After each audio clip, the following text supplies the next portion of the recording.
मेरी चिंता करनी छोड़, केवल अपनी चिंता करो। तुम केवल एक बड़बोले ढोंगी हो जो वासुदेव होने का स्वांग रचाकर बैठे हो। मौन रहो दुस्साहसी, मौन।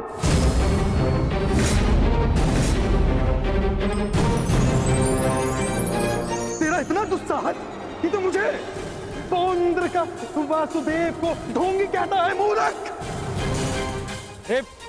शांत हो जाओ मित्र, शांत हो जाओ। पौंद्र, कांड का यह तात्पर्य नहीं था।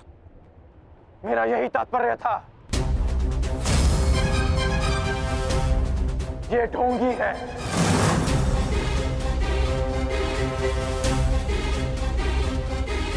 यदि तुम वास्तव में वासुदेव हो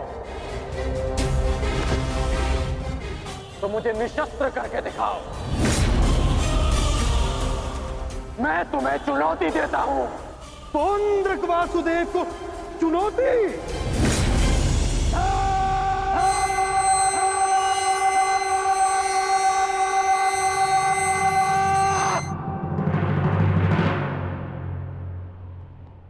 ऐसे खड़े खड़े देख क्या रहा है तू, मूर्ख? हाँ हाँ, मेरे साथ युद्ध कर। मेरे हाथों मरेगा, तुझे मोक्ष मिलेगा। हाँ, जिस प्रकार आज मैं तेरा अंत करने वाला हूं, उसी प्रकार मैं उस कृष्ण का भी अंत करूंगा, उस रणछोड़ का। जो रासलीला के नाम पर स्त्रियों को भ्रमित करता है, जो बाल क्रीड़ा के नाम पर स्त्रियों के वस्त्र चुराता है, जो स्वयंवर से स्त्रियों का हरण करता है, उस कृष्ण का पक्ष ले रहा है तू। उसके लिए तू मुझसे युद्ध कर रहा है। उस कृष्ण का भी मैं वध करूंगा, पहले तेरा, उसके बाद उसका। अब तुम्हें सीमा पार करती है।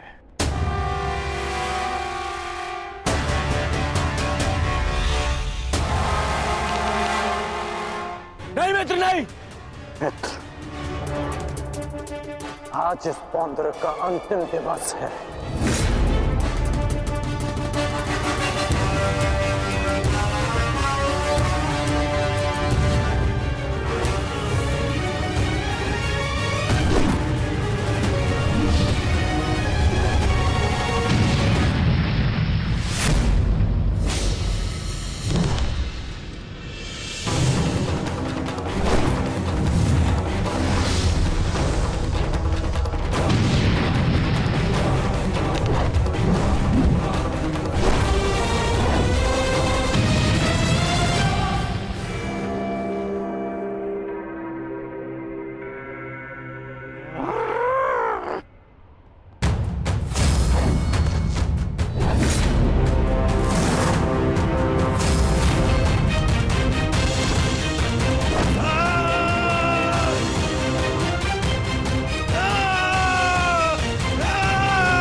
मेरा प्रहार तुम्हारे सीने को चीर देगा पौंद्रक।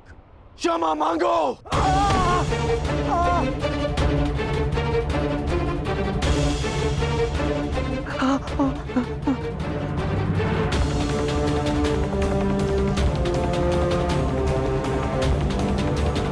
अब बोलो, क्या कह रहे थे तुम? कौन हो तुम? मैं ही हूँ वास्तविक वासुदेव, पौंद्रक वासुदेव मैं ही हूँ। पाखंडी! नहीं कर मित्र, नहीं नहीं मित्र। रुक जाओ अंगराज।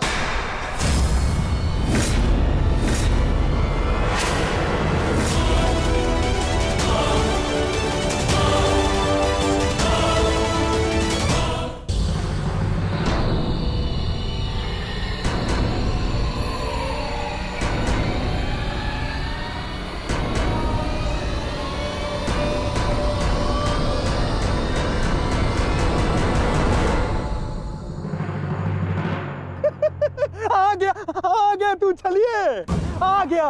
अंततः वो दिन आ गया कृष्ण, जिसकी वर्षों से मुझे प्रतीक्षा थी। यदि अंत से पूर्व मनुष्य को उसकी भूल का भान हो जाए तो अच्छा ही होता है। अब तो तुम्हें विश्वास हो गया होगा कि वास्तविक वासुदेव कौन है। मैं ही हूं वास्तविक वासुदेव, पौंद्रक वासुदेव। इसलिए जिसका अधिकार आरंभ से केवल मेरा है, मुझे मेरा दर्शन चक्र दे दो कृष्ण। देने ही तो आया हूं तुम, परंतु चेतावनी,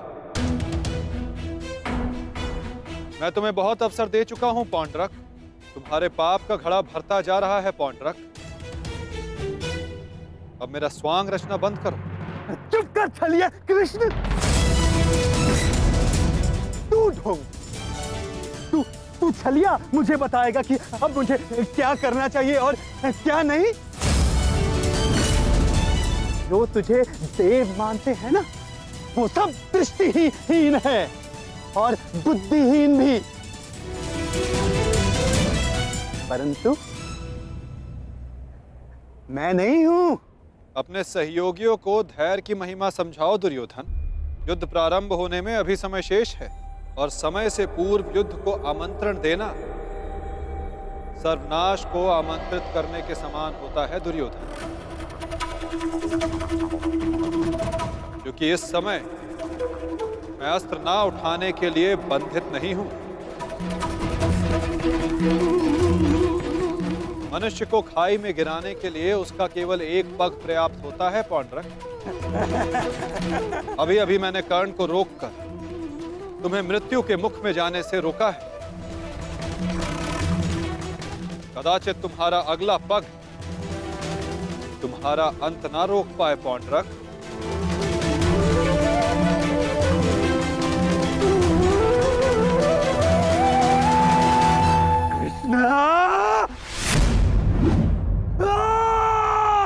बंद कर ये भाषण छलिए।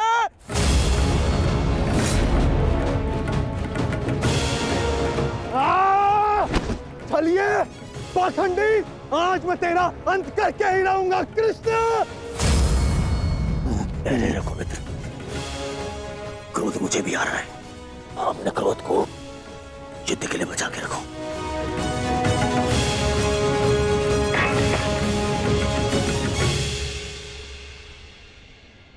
ठीक कहा वासुदेव, युद्ध होगा, परंतु उचित समय पर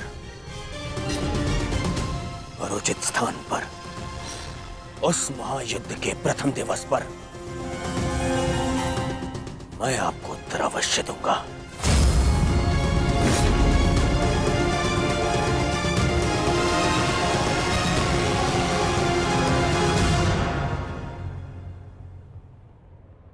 तुम चोटिल हो मित्र, आओ तुम्हें तुम्हारे शिविर पर छोड़ दूं। आओ।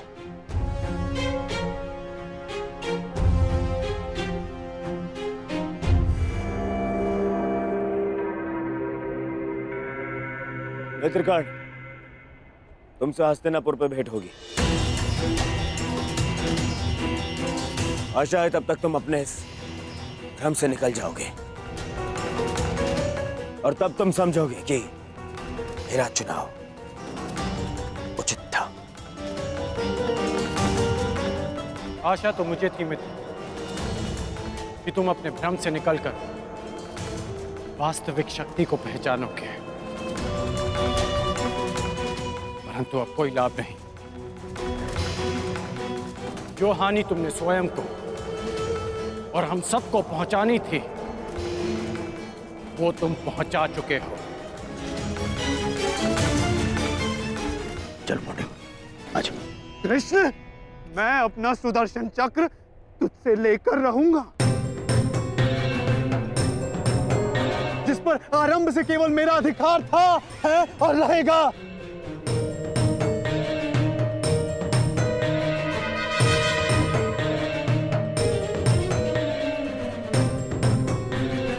हेलो सारथी।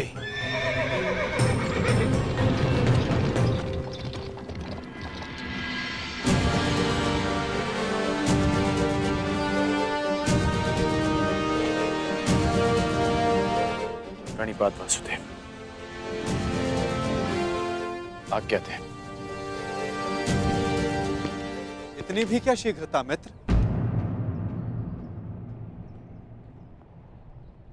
सारथी रह चुका हूं तुम्हारा। आज भी अपने रथी का मन पढ़ सकता है ये नटवर। समझता हूं कि तुम व्यथित हो। क्या अपने मन की बात अपने सारथी से नहीं कहोगे तुम?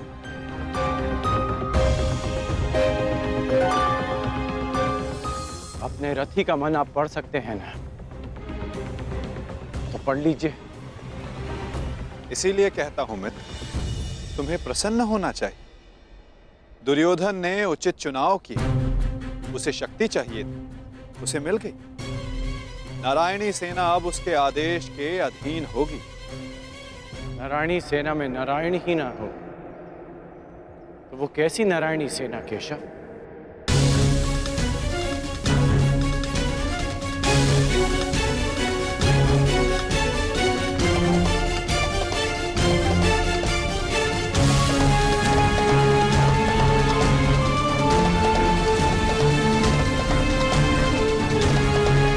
जो दुर्योधन ना पहचान सका वो आप जानते हैं, और उसे मैं भी देख सकता हूं। जिस क्षण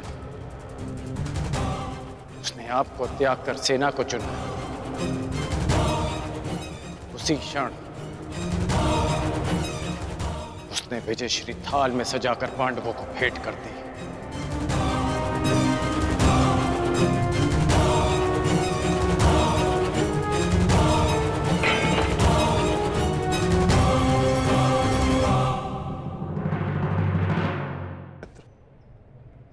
नारायणी सेना दुर्योधन के अधीन होने से उसकी शक्ति में वृद्धि अवश्य हुई है। तुम्हें नहीं लगता कि अर्जुन ने भूल की? क्या मिला उसे निहत्थे कृष्ण को चुनने से? जिसके हाथ के संकेत से सृष्टि बनती है और बिगड़ती है, वो कैसे निहत्था हो सकता है वासुदेव? परंतु सत्य ये भी है मित्र कि मेरे युद्ध में उपस्थित रहने पर भी मैं युद्ध नहीं करूं, तो फिर मुझसे किसी को क्या हानि और क्या लाभ? सबसे बड़ा अस्त्र तो आप चला चुके हैं, स्वयं को दुर्योधन के विपक्ष में रखकर। आप ही कहते हैं ना कि निर्णय ना लेना भी कभी कभी सबसे महत्वपूर्ण निर्णय होता है, कि हम पक्ष ना चुनकर भी कभी कभी पक्षपात कर जाते हैं, भले ही संसार ना देख पाए। परंतु मैं जानता हूं कि आपने पक्ष लिया है वासुदेव।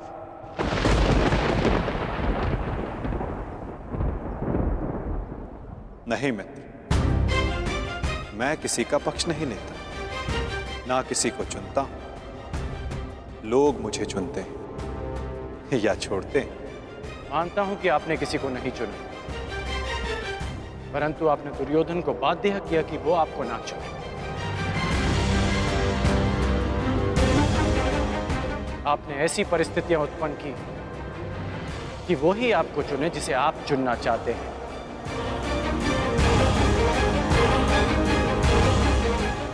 क्या ये एक प्रकार का पक्षपात नहीं वासुदेव? तुम्हारी यही प्रवृत्ति मुझे भाती है मित्र, और तुम्हें सबसे भिन्न बनाती। तुम बुद्धिमान हो और स्पष्टवादी भी।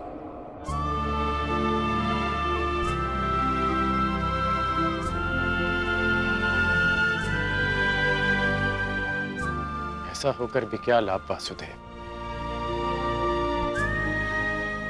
जब मैं आपका साथ ना पा सका।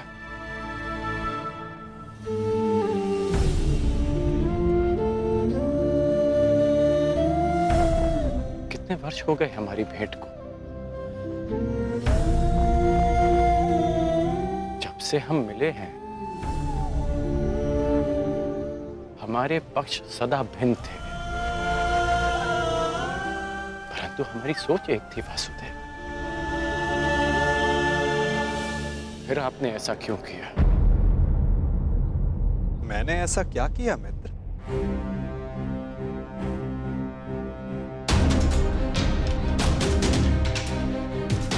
आप सब जानते हैं फिर भी ये प्रश्न कर रहे हैं। अब तो मान जाइए कि आप पक्षपाती हैं। कैसा पक्षपात अंगराज? विराट नगर में मैंने कौरवों और पांडवों को समान अवसर दिया कि द्वारका आकर मुझसे पहले जो समर्थन की मांग करेगा मैं उसी का समर्थन करूंगा। विराट नगर में जब आपने वचन दिया, वहां सब उपस्थित थे, परंतु द्वारका में जो घटित हुआ वो केवल दुर्योधन और अर्जुन ही जानते हैं। दुर्योधन को केवल आपने भ्रम दिया और शक्ति दी अर्जुन को।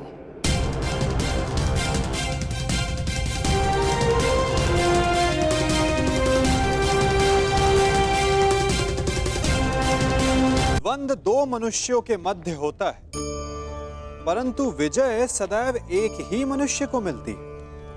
जबकि समान रूप से दोनों शक्तिशाली होते हैं, समान ज्ञान प्राप्त करते हैं।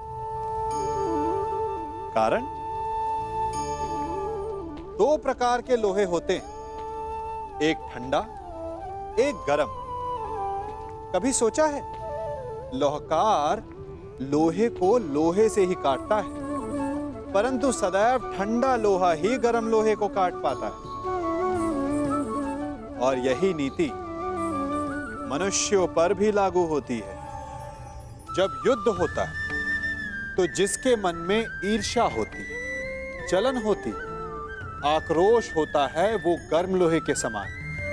और जिसका मन शांत होता है, जिसका मन संयम से बंधा होता है, वो ठंडे लोहे के समान है। और वही ईर्ष्या और द्वेष नामक गर्म लोहे को काट सकता है। इसलिए यदि जीवन के संग्राम में विजय प्राप्त करनी है तो अपने मन को शांत रखें, क्योंकि गर्म लोहे की भांति ईर्ष्या और क्रोध जैसे भाव को रखने वाला मनुष्य सदैव शांत स्वभाव के मनुष्य के समक्ष निर्बल है। शक्ति ईर्ष्या और क्रोध में नहीं, शांति और संयम में है। द्वारका में जो घटित हुआ वो केवल दुर्योधन और अर्जुन ही जानते हैं। दुर्योधन को केवल आपने भ्रम दिया और शक्ति दी अर्जुन को। नारायणी सेना को चुनना दुर्योधन का चुनाव था मित्र। मैंने तो उसे केवल विकल्प दिया। अब दुर्योधन ने क्या चुना ये तो उसका निर्णय है। इसमें मैं क्या कर सकता था? आप जो कर सकते थे आपने किया माधव, और उसका परिणाम वही हुआ जो आप चाहते थे। यदि आप पक्षपाती नहीं होते तो अर्जुन को देखते ही आप उससे पूछते, कि वो युधिष्ठिर के स्थान पर वहां क्या कर रहा है, परंतु आपने ऐसा नहीं किया। यदि तुम दुर्योधन के चुनाव पर निराश हो, तो खेल मैंने नहीं, उसके दम, उसके लालच, उसके अहंकार ने खेला है मित्र। आप भी भली भांति जानते हैं कि दुर्योधन युधिष्ठिर से कहीं अधिक सक्षम शासक है। इस समय भारत को शासक की नहीं, धर्म की आवश्यकता है, धर्मराज की आवश्यकता है मित्र। फिर भी मैंने तुम्हारे तथाकथित सक्षम शासक को विकल्प दिए मित्र, जो विकल्प चुनने में ही चूक गया। वो कैसा सक्षम शासक मित्र? और मेरे विकल्प का क्या? आपने मुझे विकल्प क्यों नहीं दिया? कौरवों और पांडवों के मध्य आपने मुझे क्यों छोड़ दिया? क्या आपकी दृष्टि में मेरा कोई महत्व नहीं केशव? मैंने तो सदैव तुम्हें विकल्प दिए मित्र, अब तुमने ही मुझे नहीं चुना, तो उसके लिए तुम स्वयं उत्तरदायी। मैंने तो वर्षों पहले तुम्हारा सारथी बनना स्वीकार किया था मित्र, परंतु तुमने ही अलग मार्ग चुना। मैं तुम्हें सदा धर्म के लिए लड़ते देखना चाहता था, परंतु तुमने सदैव दुर्योधन के छल का साथ दिया। परंतु अब भी कुछ नहीं बिगड़ा, तुम्हारे लिए अब भी अवसर शेष है मित्र। तुम मनुष्य श्रेष्ठ हो, परंतु अनुचित स्थान पर उचित स्थान का चुनाव करो मित्र। ये विकल्प नहीं है माधव, और यदि आप इसी को विकल्प कहते हैं तो आप ऐसा विकल्प मुझे अनेक बार दे चुके हैं, और मैंने सदा आपसे कहा कि ऐसा संभव नहीं है। मुझे इस बात का खेद रहेगा कि आप मेरे साथ नहीं होंगे, परंतु ये खेद मैं अपने मित्र को नहीं होने दूंगा, जिस मित्र ने मुझ पर विश्वास किया। आप अपना धर्म निभाइए और मैं अपना ऋण चुकाऊंगा वासुदेव।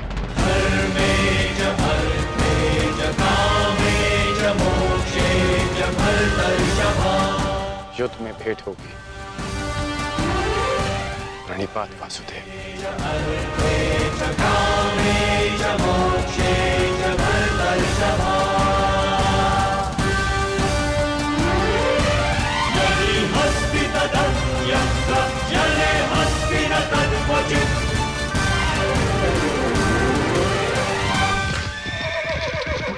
नहीं मित्र, युद्ध से पूर्व हमारी भेंट होगी, और मैं तुम्हें एक और अवसर दूंगा।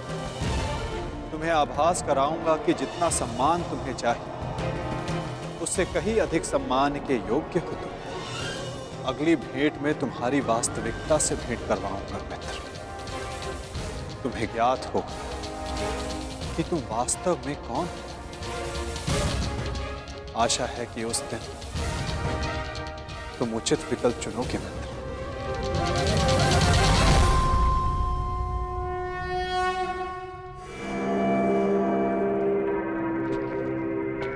अमाश्री,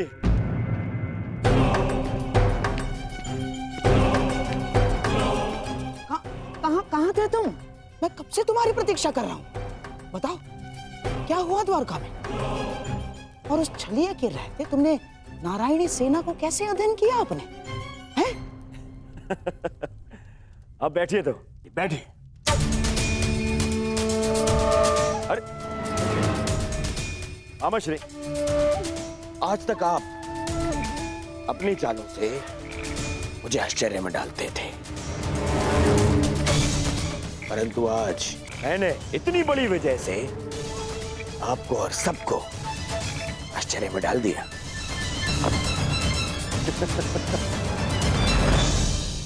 सब इतने प्रसन्न है मेरे इस निर्णय से, सिवाय मेरे मित्र कर्ण के।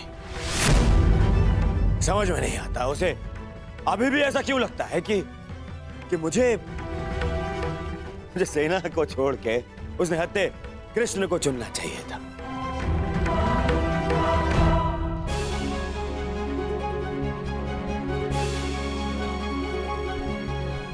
आज वासुदेव हमारे साथ है तो इसका सारा श्रेय पांचाली को जाता है। यदि तुमने अर्जुन को ना भेजा होता तो कदाचित ये संभव ना होता। आपका मेरे प्रति इतना विश्वास मेरे लिए बहुत सम्मान की बात है आर्य, और मुझे भी पूर्ण विश्वास है कि आप हस्तिनापुर के लिए अधिक योग्य शासक सिद्ध होंगे। अरे कोई जाओ, समझाओ, बताओ उसे कि कितनी बड़ी भूल कर रहा है वो। भूल तो तुम कर रहे हो दुर्योधन।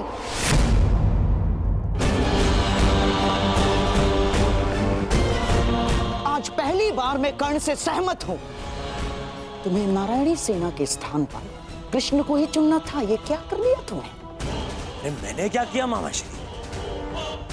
उस कृष्ण ने वहां वचन दिया कि वो युद्ध में अस्त्र नहीं उठाएगा, तो फिर मैं नारायणी सेना को छोड़कर उसने हत्ते कृष्ण को चुनकर क्या कर लेता?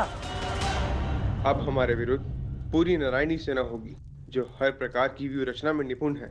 हमें अपने सैनिकों को श्रेष्ठ प्रशिक्षण देना होगा। जब तक माधव हमारे साथ है नकुल, हमें किसी बात की चिंता करने की कोई आवश्यकता नहीं।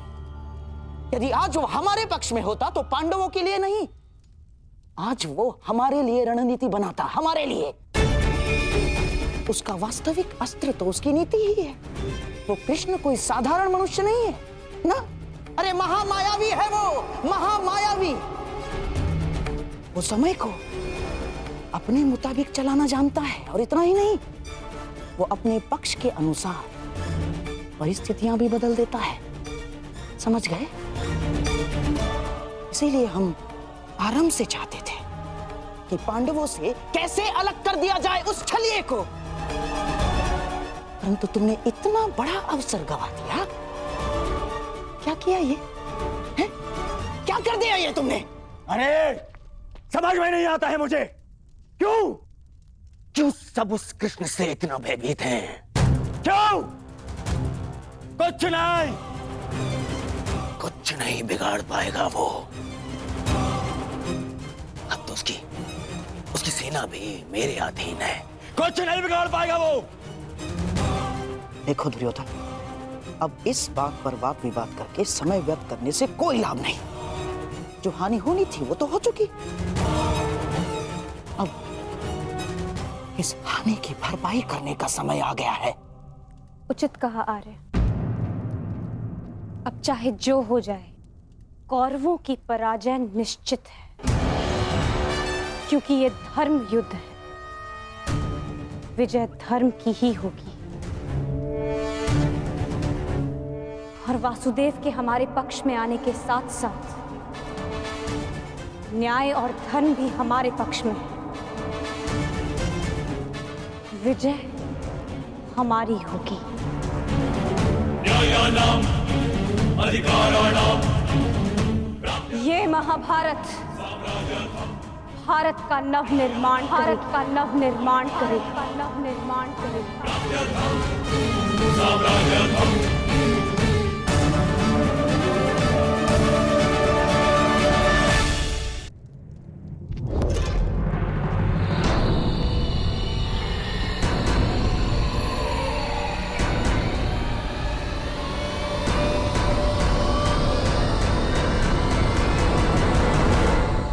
अच्छा हुआ कर्ण, तुम आ गए।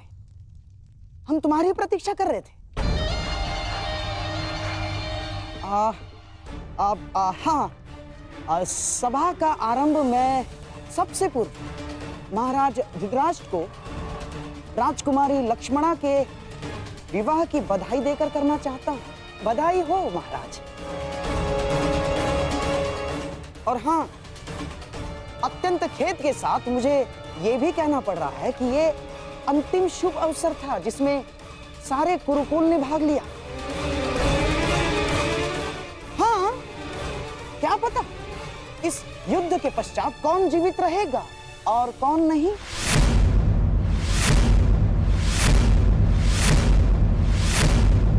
स्पष्ट रूप से कहिए गंधार राज, आपका तात्पर्य क्या है? अब से पूर्व तो आपने इस प्रकार के विचार कभी प्रकट नहीं किए, और अब जब दुर्योधन ने कृष्ण को ना चुनकर नारायणी सेना को चुना है, तो अब इस प्रकार के विचार क्यों? आपका प्रश्न उचित है महामहिम, परंतु यदि मैं अपनी भूल स्वीकार भी करता हूं, तो क्या वो भूल मैं सुधार सकता हूं? कर्ण, तुम्हारा इस विषय में क्या कहना है? मेरा मानना है कि हमें वार्तालाप में समय व्यर्थ नहीं करना चाहिए। हमें अपनी सेना को प्रशिक्षण देकर उन्हें और शक्तिशाली बनाना होगा। अपनी सेना में अधिक से अधिक महान योद्धाओं को एकत्रित करना होगा। मेरा एक और मानना है कि हमें युद्ध के लिए तत्पर रहना चाहिए।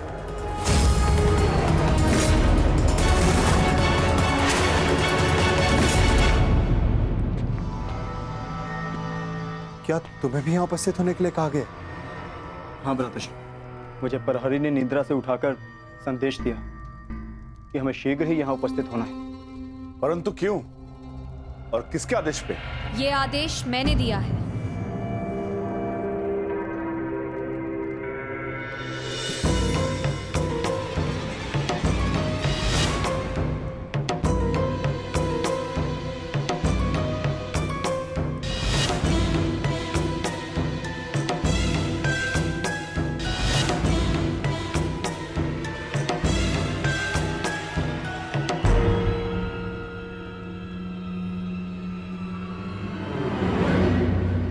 पांचाली, इतनी रात में तुम ये?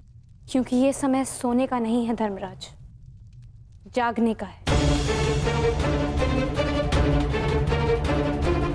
और जो बात मैं कहना चाहती हूँ उसके लिए सूर्योदय की प्रतीक्षा नहीं कर सकती।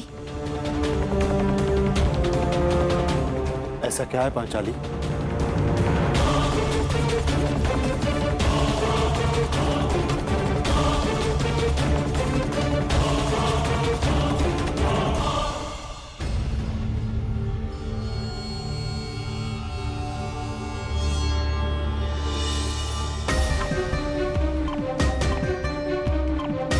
पांचाली, ये तिथि कैसी?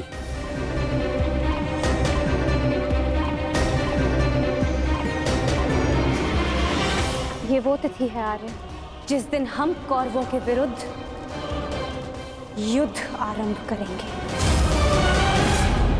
यदि ये युद्ध हुआ तो कितने योद्धा और कितने सैनिक मारे जाएंगे? महाराज, इस तथ्य से सभा में उपस्थित सभी मनुष्य अवगत हैं। हाँ, ये भी तो हो सकता है कि हम में से किसी को युद्ध में जाने की आवश्यकता ना पड़े।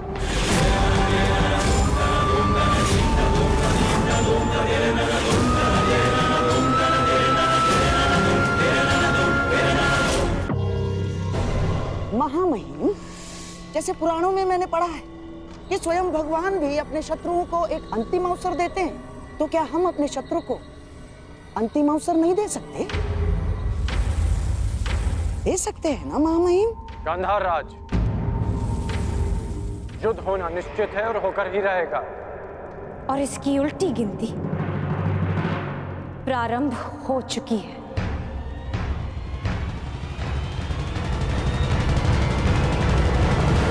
मैं तुम्हारे विचारों से सहमत नहीं हूं।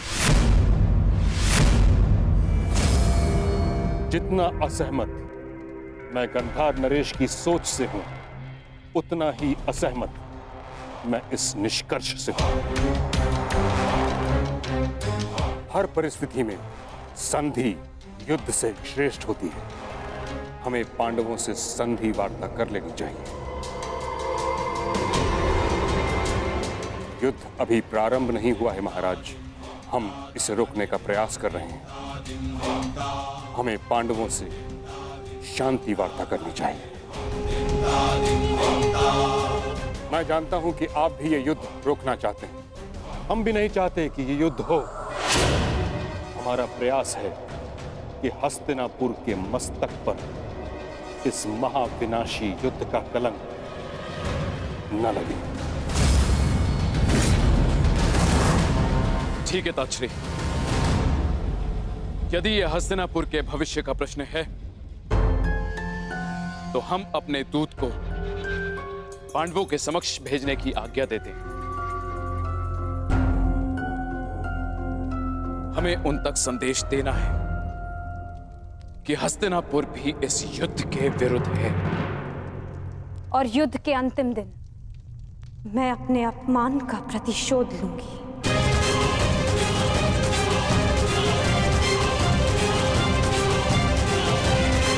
जिस दिन दुर्योधन का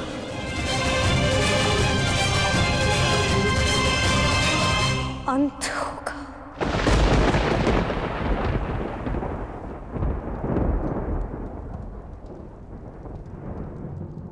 महाराज ऐसे ये मेरा अंतिम निर्णय है कर्ण।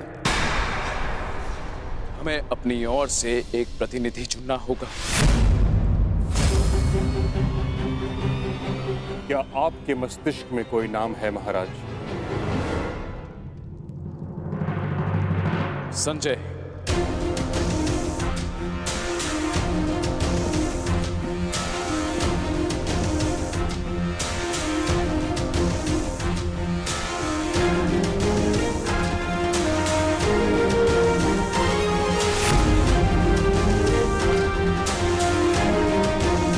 प्रणिपात महाराज।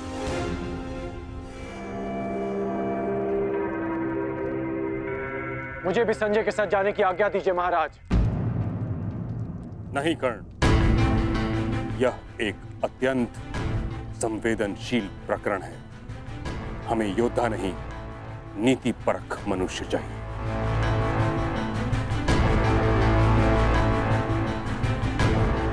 विदुर, तुम संजय के साथ जाओगे।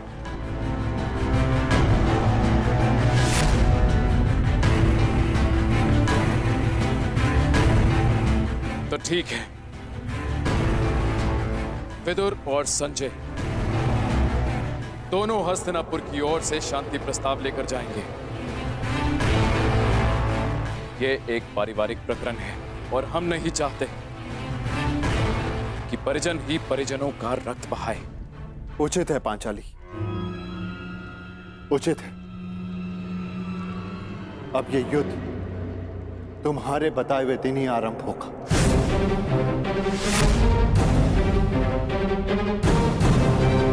और इसका संदेश हम कौरवों तक पहुंचा देंगे।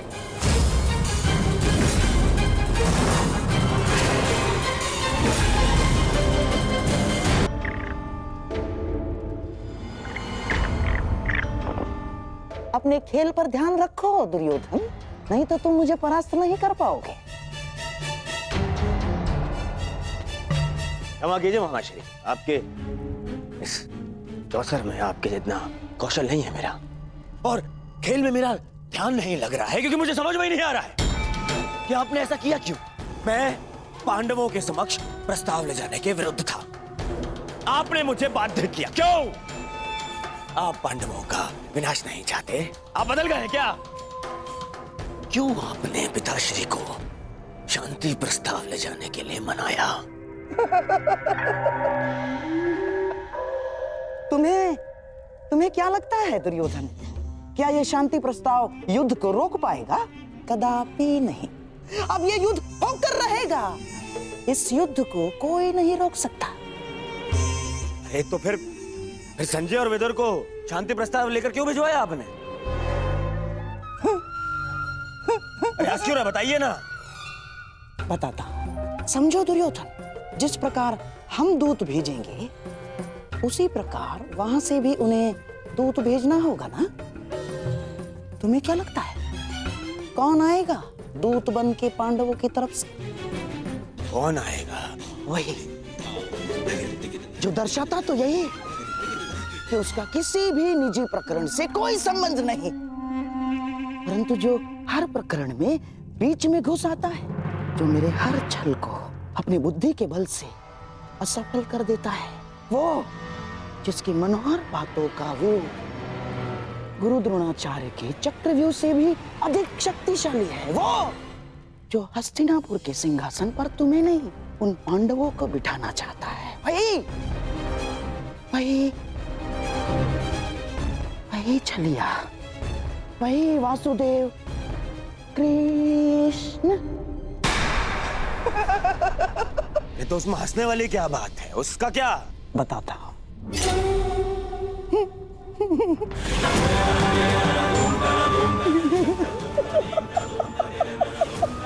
चलिए।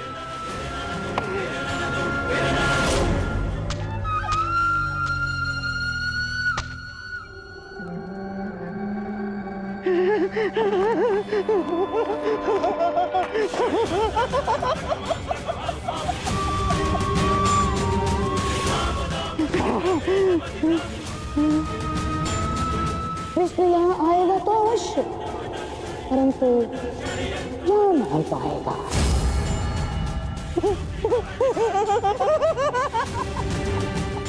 जा नहीं पाएगा।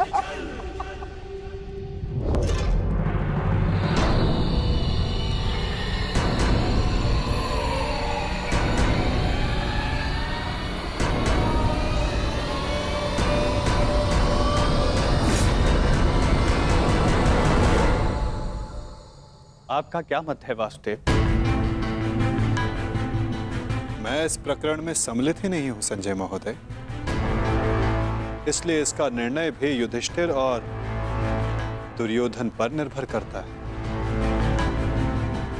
परंतु मेरा यह कर्तव्य है कि मैं आप लोगों के विचारों को जानूं, क्योंकि शांति प्रस्ताव के लिए आप सबके समक्ष मुझे भेजा गया है और मैं ये आशा करता हूं कि धर्मराज भी शांतिपूर्वक इस प्रस्ताव पर विचार करेंगे।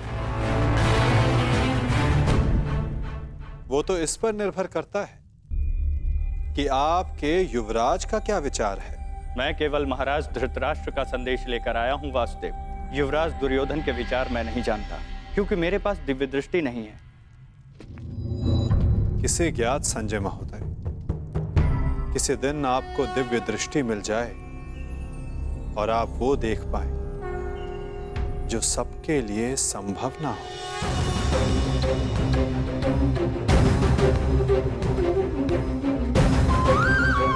धर्मराज, आपके समक्ष हस्तिनापुर से शांति प्रस्ताव आया है। क्या विचार है आपका?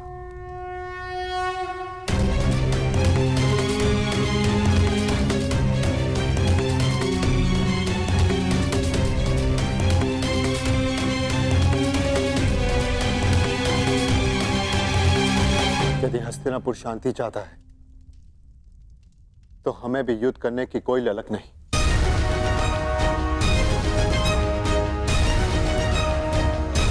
जब पितामह ने पहल की तो उनके निर्णय का मैं सम्मान करूंगा, परंतु ये युद्ध केवल मेरा नहीं, मेरे अनुजों का भी है और पांचाली का भी। इसलिए उनका मत जानना भी अत्यंत आवश्यक है। हमें ज्ञात है कि अवश्य ही तुम सबके हित की सोचोगे युधिष्ठिर, इसलिए हम सबको सबसे अधिक आशा तुमसे ही है। मुझे विश्वास है प्रतिकार और प्रतिघात के स्थान पर तुम शांति को महत्व दो। जहां तक शेष पांडवों का प्रश्न है, मुझे विश्वास है कि ये सब तुम्हारे निर्णय का सम्मान करेंगे।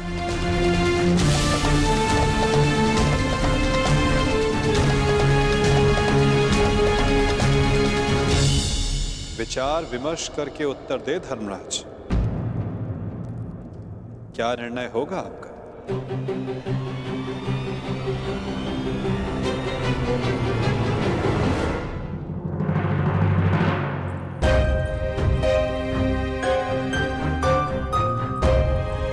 वृषसेन, अरे लक्ष्मणा, कैसी हो? मैं ठीक हूँ, परंतु तुम्हें यहाँ देख के आश्चर्य हुआ। तुम यहाँ कैसे? वो मैं शाम से मिलने आया था। हाँ, परंतु कुमार शाम से पहले मैं तुमसे मिलना चाहती थी। परंतु क्यों? क्योंकि अब केवल तुम ही अपने मित्र को इतनी बड़ी भूल करने से रोक सकते हो। सांब युद्ध में न केवल अपने पिता के विरुद्ध खड़े हो रहे हैं, अपितु वो स्वयं हस्तिनापुर की ओर से नारायणी सेना का नेतृत्व कर रहे हैं। परंतु अभी भी कुछ नहीं बिगड़ा है वृषसेन। सांब तुम्हारा मित्र है, उसे समझाओ, वो तुम्हारी बात कभी नहीं टालेगा। क्षमा चाहता हूँ लक्ष्मण। देखो, मैंने सदैव मित्र बनकर तुम्हारी सहायता की है, तुम्हारा पक्ष लिया है, परंतु आज मैं सांब का पक्ष लूंगा। वृषसेन? हाँ लक्ष्मण, मैं बहुत पहले ही निर्णय ले चुका हूं कि सांब जिस भी पक्ष में होगा मैं सदैव उसी का साथ दूंगा।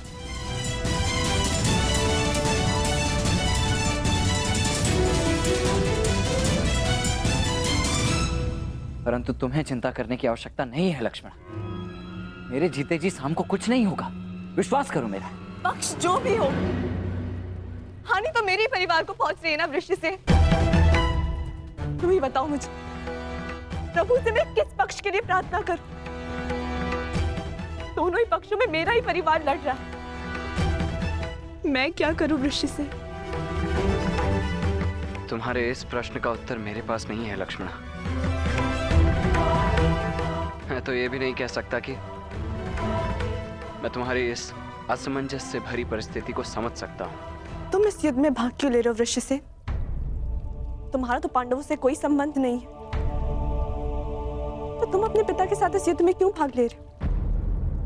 केवल इसीलिए लक्ष्मणा, क्योंकि सांब कौरवों के पक्ष में, और इससे अधिक मेरे लिए कुछ महत्वपूर्ण नहीं। वृषसेन, मैं भान है तुम कितनी बड़ी भूल कर रहे हो। नहीं भान है तुम्हें, यदि भान होता तो इस युद्ध में भाग लेने के बजाय उसे रोकने का प्रयत्न कर रहे होते। तो मैं तुम्हारे समक्ष बहुत सी उम्मीदें लेकर आई थी वृषसेन, परंतु प्रतीत होता है कि मेरी भूल थी। अपना ख्याल रखना वृषसेन।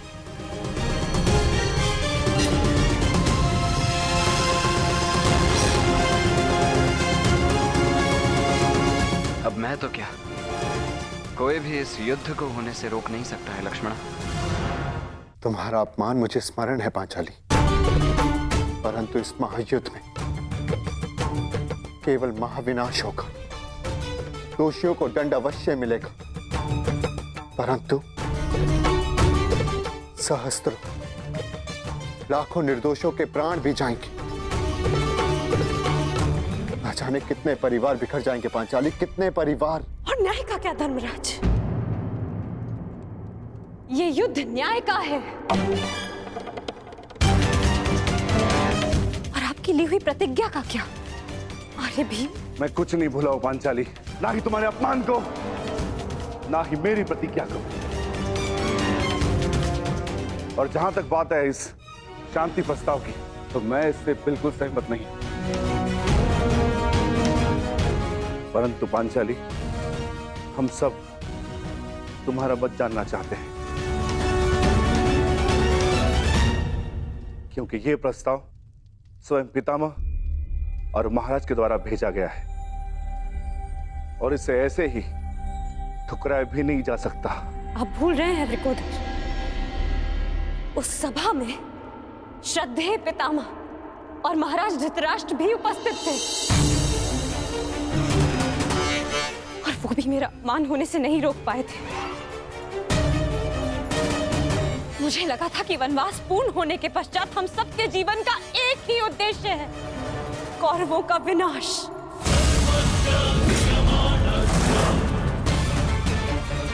परंतु अब मुझे ऐसा प्रतीत होता है कि आप सबके लिए केवल प्रस्ताव ही महत्वपूर्ण है। एक प्रस्ताव पर आपने अपना सब कुछ खो दिया, और आज एक दूसरे प्रस्ताव में आप सब कुछ भुला दिया जो हमने खोया था। क्या एक शांति प्रस्ताव कौरवों के दिए गए वर्षों पुराने घावों को भर सकता है? आप सबके दिए गए वचनों को भुला सकता है? यज्ञसेन, यदि तुम चाहो तो इस संधि को ठुकरा सकती है। तुम्हें इसका पूर्ण अधिकार है, परंतु इसके पहले कोई भी निर्णय लेने से पूर्व मैं सखा वासुदेव से वार्तालाप करना चाहती हूँ।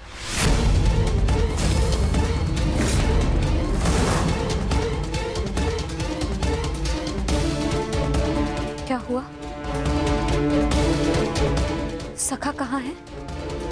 वो हस्तिनापुर के लिए प्रस्थान कर रहे हैं। परंतु क्यों? परंतु क्यों? पांडवों की ओर से शांति दूत बनकर।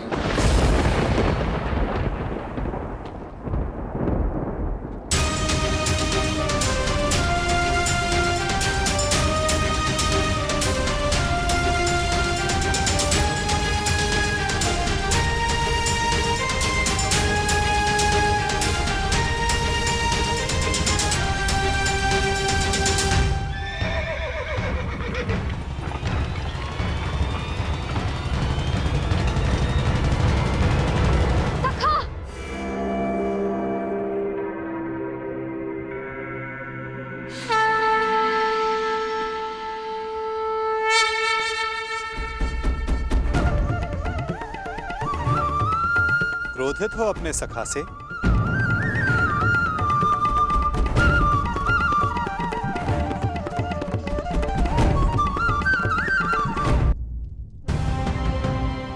मैं हस्तिनापुर की ओर प्रस्थान कर रहा हूं। मेरे वापस लौटते ही तुम्हारा प्रशिक्षण प्रारंभ हो जाएगा।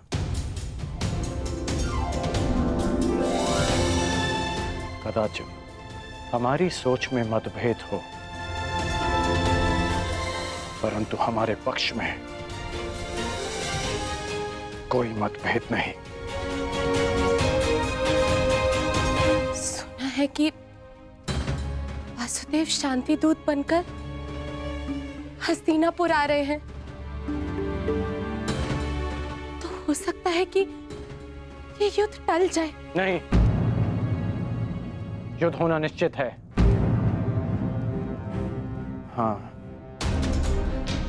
वासुदेव स्वयं आ रहे हैं तो अवश्य कोई बात होगी।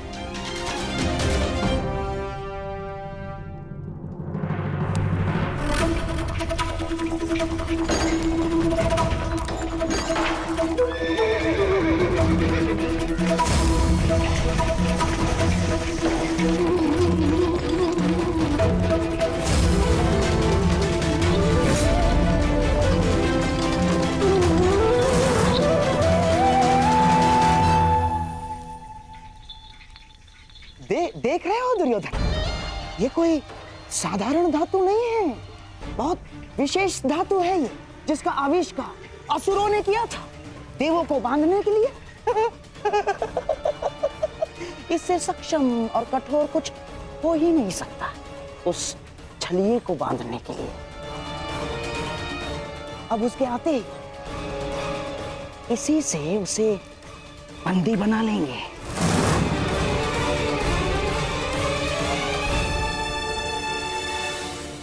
बहुत अच्छे मामा श्री, सबसे कठोर धातु की श्रृंखला। हाँ?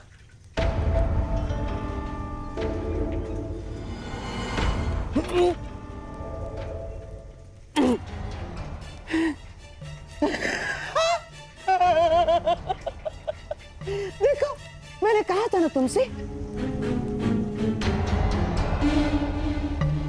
परंतु मैं ये देखना चाहता हूं कि ये कितनी कठोर है। तो कर लो प्रयास। दासों, मामा श्री को इसमें बांध दो। ये क्या कह रहे हो तुम?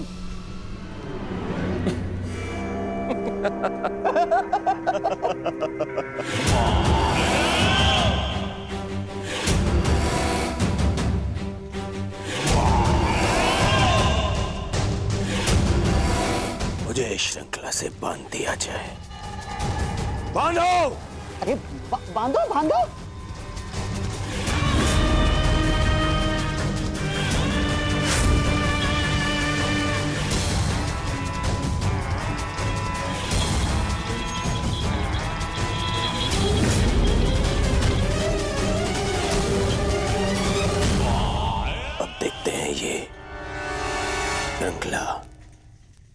कितनी सक्षम है।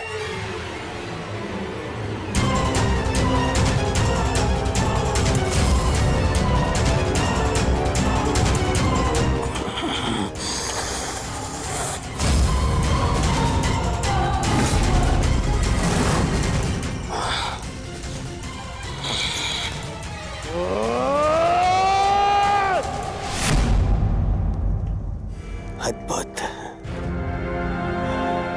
निसंदेह ये अद्भुत है। अब हुआ पूर्ण प्रबंध उस वासुदेव के स्वागत का।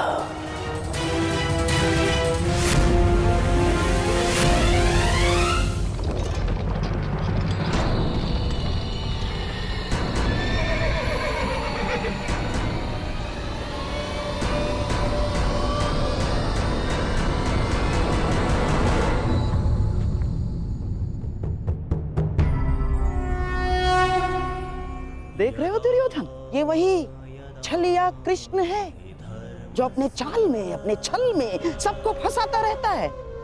ग्लानिर्भवति भारत। आज ये स्वयं मेरे रचाए चक्रव्यूह में फंसने आ गया।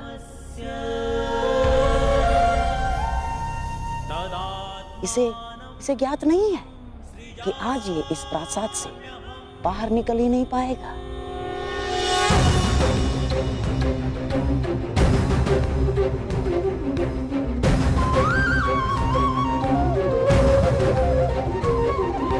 यदा यदा हि धर्मस्य ग्लानिर्भवति भारत अभ्युत्थानमधर्मस्य तदात्मानं सृजाम्यहम्।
नारायणं नमस्कृत्य नरं चैव नरोत्तमं देवीं सरस्वतीं व्यासं ततो जयमुदीरयेत्।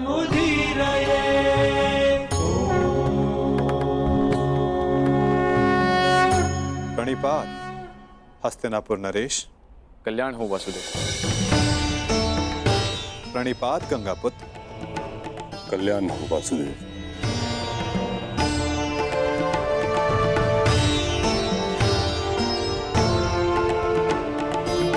प्रणिपात समधि श्री। स्वास्थ्य। प्रणिपात गांधार नरेश। प्रणिपात मुरली मनोहर, आपका स्वागत है हस्तिनापुर में। प्रणिपात वासुदेव, मैं समस्त हस्तिनापुर की ओर से आपका आभारी हूं कि आपने शांति प्रस्ताव को एक अवसर दिया और हस्तिनापुर आए। अवसर तो धर्मराज ने दिया है महात्मा विदुर, अपने बड़ों के प्रस्ताव को आदर देकर।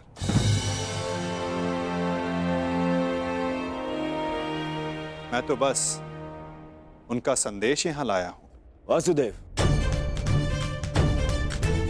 संदेश अपने स्थान पर है। मुझे तो आपको हस्तिनापुर में देखकर ही प्रसन्नता हो रही है। मुझे ज्ञात है युवराज, और आशा भी, कि आपने मेरे स्वागत की सारी तैयारियां पूर्ण कर ली होगी।